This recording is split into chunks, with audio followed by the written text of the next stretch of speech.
At that time, 150 million pesos. 150 million pesos. Nung pagbalik ko, gulat ako. Billion na. Ang bawat distrito was getting about 1 to 2 billion. One option is tanggalin lahat ng unprogrammed, and pag nagkapera ang gobyerno, will pass a supplemental budget. That's inconvenient for the executive, but that's convenient, but it's more transparent for everyone. Sin lahat ng unprogrammed funds ayon po kay Senator Alan Cayetano. Nako po, mayayari dito guys si Itbulaga. Nako, Itbulaga, luhaan dito mga kaibigan. Yari po itong si Escalera sa kanyang amo mga kaibigan. Dahil may nabasa ako guys sa isang pahayagan po na pumayag po itong si Senator Soto natanggalin lahat ng unprogrammed funds. Naku, pera pa naman ni Bangag yan. Pera po ni Tambaloslos yan at pera po ng mga alipores nila. Tapos tatanggalin ang unprogram. Naku, yari na talaga. Mayayari po dito si SP. Baka tanggalin po siya mga kaibigan. Dahil mukhang bumaliktad na po sila guys. Kasama din yan si Subiri, no? Nag-say yes din yata si Subiri. Pati itong si Gatchalian, no? So, Fudinet, pag natanggal po ang unprogram, ano pong mangyayari? Naku, maganda yun. Magandang yan. Magandang panukala yan galing kay Cayetano. Dahil alam naman natin guys na ang unprogram po, dyan nanggagaling lahat ng mga issue. Di ba? Kasi po, in a nutshell guys, para lang po sa inyong idea, ang ibig kasi sabihin ng unprogram is standby fund or contingent fund, no? Sorry for the lack of a better term, no? Pero yun talagang ibig sabihin nun guys. Kumbaga emergency fund siya. Ngayon, may malaking issue. May malaking issue sa standby fund. Bakit? Una sa lahat, ang kanyang mga kaibigan, ang kanyang oversight kulang po sa transparency or wala talagang transparency. As in, hindi mo talaga alam kung anong nangyayari dyan sa program na yan. Pangalawa, yung kanyang allocation, wala ding clarity. Hindi siya naka-specified. Walang specific allocation. Hindi po katulad ng regular na program, alam mo na kaagad, papunta ito sa ganyan, papunta ito kay ganito, matatanggap ito kay congressman, matatanggap ito kay senador. Pero sa unprogram mga kaibigan, dyan po sila kumikita. Dyan lumalabas yung kickbacks, dyan lumalabas yung mga ghost projects, at iba pa. At ang ginagamit nila, di ba, ang flood control. Dyan po nila na-trace guys. Ginagamit nila ang flood control. Bakit? Kasi madali po makapagtago ng pera dyan. Kasi po mga kaibigan, pag umulan, sabi nga ni Mike Defensor, pag umulan lang, bumaha, 'di ba? Syempre, makikita mo bumaha eh. O budget na naman. Pag wala nang baha, wala nang bagyo, wala nang ulan, hindi mo nahahanapin 'yo kasi wala nang ang baha eh, wala nang ang ulan eh, wala nang bagyo. So, talagang tiba-tiba po sila. Paldo-paldo po mga kaibigan. Kumikita talaga sila dito. Kaya nga guys, mga kaibigan, talagang kamot ulo po sila ngayon. Dahil tatanggalin na po, aalisin po ang unprogrammed funds nitong si Senator Cayetano mga kaibigan. Di ba? Antindi. Grabe po mga kaibigan, di ba? Kasi po, maraming nawawalang pera diyan sa unprogram. Kasi kung hindi ako nagkakamali, no? Correct me if I'm wrong, ang unprogram funds po mga kaibigan, connected din yan sa foreign assisted program or yung mga tinatawag nila mga pledges. Oo, galing din yan yun din eh. Kumbaga connected yung dalawang yan eh.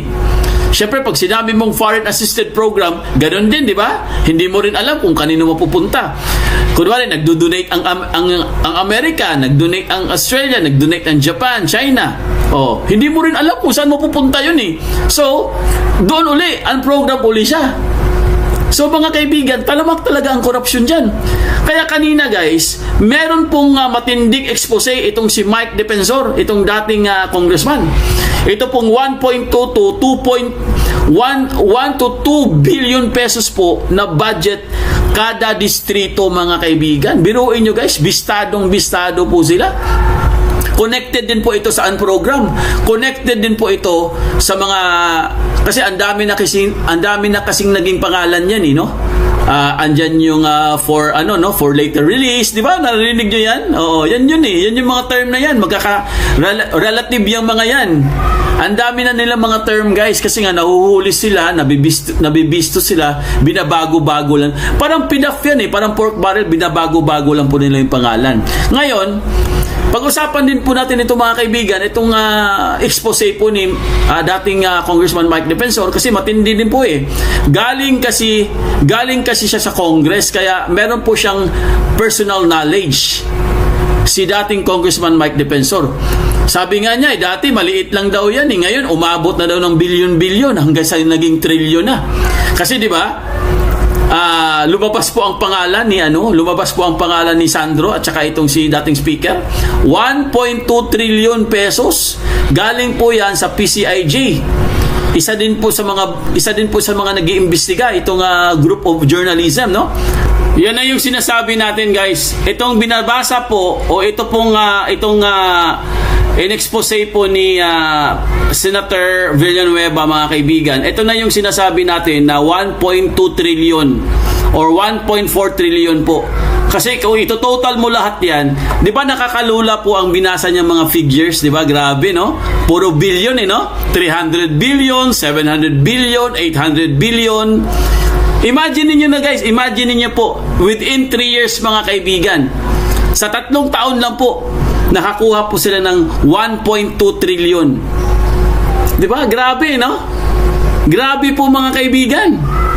Kaya nga, guys, sabi ko nga sa inyo, ang unprogram po funds, mga kaibigan, dyan talaga nanggagaling lahat ng mga corruption, kickbacks, yung mga insertion, dyan din galing yung mga ghost project. Kasi nga, wala siyang untraceable siya eh. Kasi nga, unang-una sa lahat, sabi ko nga sa inyo kanina, wala po siyang transparency. Dahil wala pong clarity ang kanyang tawag dito, yung batas po, no, ng program, mga kaibigan, hindi po siya klaro, guys. Pag patungkol naman sa allocations po, wala po siyang specified. Hindi po siya naka-specified patungkol naman sa allocations. So, talagang klarong-klaro po, mga kaibigan, na ginagawa talaga nilang gatasan itong unprogrammed funds.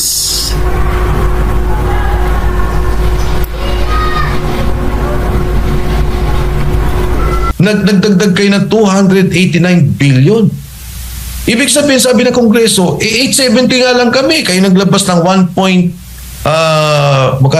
point something trillion pesos. Doon pa lamang, makikita na kagad ng presidente. Ito yung mga dinagdag sa insertions. Ang insertions naman, hindi mo basta-basta mapapasok eh. No, makikita na kagad nila, ito yung mga amendments. Ito ngayon yung unprogrammed. Kikita ko kagad, ito pala yung nilagay. Pwede kagad i-veto ng Pangulo yun. Pwede niya sabihin kung ano yung original budget ko, na inilagay, tanggalin ninyo lahat ng idinagdag nila. I-veto ko yan. Nasa kapangyarihan ng Pangulo yun. Admar, pwede rin naman. At yun naman dapat, pag unprogram kasi ang sabi dyan, pag may sobra ka pang pera, sobra kang pondo, dun mo ilagay yung unprogram. Anong ginawa? Inuna pa nga yung unprogram kesa yung naka-approve na programa. Anong ibig sabihin ba ng unprogram? Di ba ganito? Mamamalengke tayo. Bibili tayo ng bigas, bibili tayo ng karne o manok, bibili tayo ng gulay. So ito yung kakainin natin. At teka lang, pag may sobra tayong pera, bumili tayo ng steak. Tsaka pag may sobra tayong pera, bumili tayo ng ice cream. Diba? Ang ginawa, imbis na binili muna yung kailangan bilhin na manok, bigas, binili ka agad yung steak. Ito yung nangyari sa budget. Sinong gagawa lang niyan at makagawa niyan? Ang Pangulo, ang DBM. Kaya si Secretary Pangandaman, dapat yan, imbitayin nila. Paano lumabas itong mga unprogrammed funds na ito? Paano lumabas yung mga for data release? At dapat makita ano naging proseso dito. Si E.S. Bersamin, pinirmahan din niya yung mga budget. Paano yung na-problem budget? Paano yung mga lumalabas na pondo? So, the President, from the Executive, very, very powerful. Nasa kanya ang poder.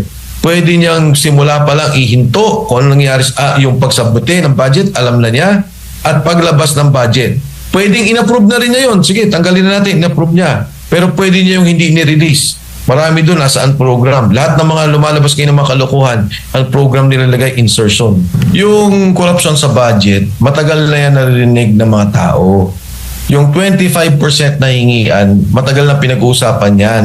Ang problema, siyempre pag-uusapan sa Kongreso, 25%. Bukod doon sa 10% na makukuha ng mismong ahensya na gumawa. So, 35% kaagad. Pagkatapos meron kang taxes. Pagkatapos meron kang sabak, babayaran mo. Babayaran mo yung ibang bidders, no?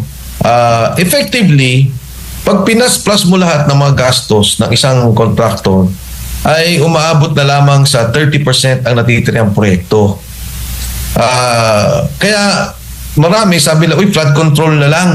Kasi dyan natin matatago lahat. Ang hirap makita pag tapos ng bagyo, baha, wala na. Hindi na makikita. So, yan ang thinking nila. But the discussion on the 25% ay matagal lang pinag-uusapan noong 2023 pa ng mga congressman. Siyempre, mga congressman magkikwento sa mga mayor. Yung mga mayor magkikwento rin sa mga barangay. Diba? At pagkatapos yung mga contractors magkikwento rin. Bakit? Pag humingi si ganito, o kunyari humingi yung isang tao, sabi nila, boss, grabe, hindi ko na kaya yan kasi ang laki ng hingian, 25%. Pagkatapos nun, yung mga bangko ganun din. Kasi yung mga contractors pupunta sa bangko mangungutang. Kailangan natin mangungutang, may proyekto po kami nakuha. O, saan nyo ba ibibigay yung pondo? Sasabihin na naman nila, yung 25% ganito. So, kalat na to. And for 3 years, nangyari to na taon-taon, ganyan yung kanilang ginagawa.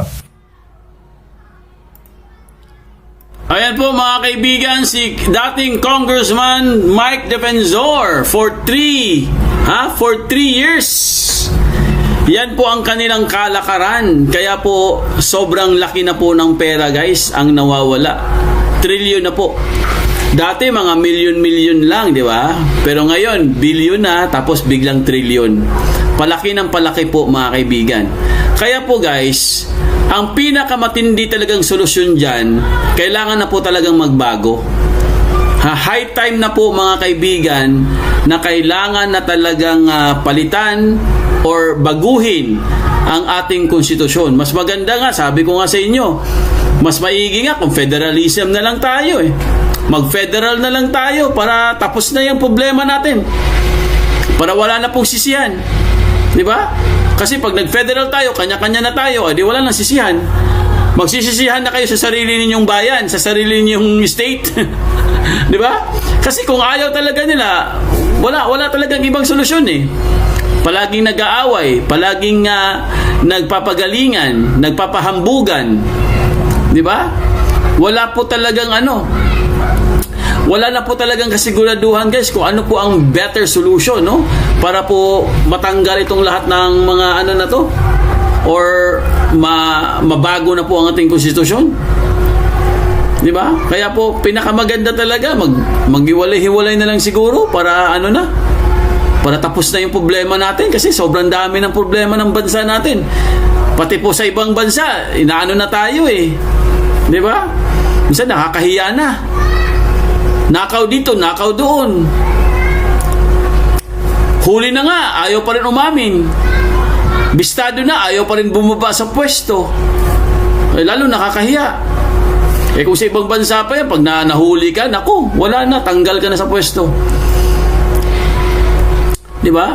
Yan po ang masaklap na katotohanan. Yan po talaga ang reality nangyayari po dito sa bayan natin. Kaya sabi ko nga sa inyo, mag-federal na tayo, maghiwalay-hiwalay na lang po tayo mga kaibigan. Para matapos na po yung problema. Grabe itong expose ni ni Mike Defensor no? Biruin nyo, 1 billion to 2 billion pesos po ang kada distrito guys. Tapos ilan lang po ang nakikinabang diyan, ilang distrito lang. 'Di ba? Ang mga priority diyan, distrito ni Charis, distrito ni distrito ni dating speaker, distrito ng mga aliporis nila. 'Di ba? Kaya po mga kaibigan, ito pong mga itong mga congressman po na, syempre, gusto din siguro nilang kumita. Kaya po, kumakapit na lang po sila kay Bangag. Kumakapit sila kay Tambaluslos. Himod-tumbong po sila, mga kaibigan. Kapit ko. Kasi pag, di ba, magugulat ka lang, bigla-bigla na lang bumabaliktad yung mga congressman. Katulad po si Richard Gomez, di ba, nagulat tayo. Nung una, talagang pinanindigan niya na hindi siya pipirma, no? Kasi nga, hindi niya kailangan, kumbaga, may budget ka nga, pero ano naman, no? Nagtratayador ka naman sa bayan. Pero kalaunan, guys, bigla pong ando na po si Gomez kay Tambaluslos. Ganun talaga ang buhay, no? Mas gusto nila yung pera kaysa sa paninindigan nila yung prinsipyo nila. But anyway, sabi nga nila, guys, politics is addition. Oo. Politics kasi, no? Pag gumagana na po ang politics, wala na po talaga tayong magawa dyan. So yan po, mga kaibigan, ang ating topic ngayong gabi.